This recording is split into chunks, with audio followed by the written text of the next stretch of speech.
நீங்க எதிர்பார்த்த அந்த நாள் வரும். எதற்காக ஜெபிச்சீங்களோ, எதற்காக அழுதீங்களோ, எதற்காக கர்த்தருடைய பாதத்துல உட்கார்ந்து இருக்கீங்களோ அந்த நாள் வரும்.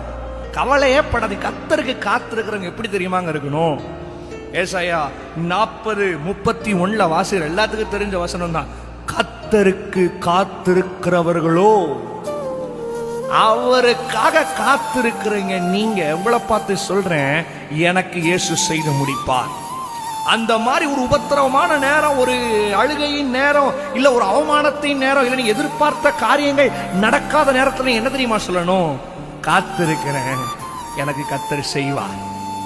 கர்த்தருக்கு காத்திருக்கிறோ புது பலனை அடைந்து ஒரு புது பலத்தோட காத்திருக்கணும். நீங்க காத்திருக்கிற டைம்ல தான் சோர்ந்து போயிடுறீங்க.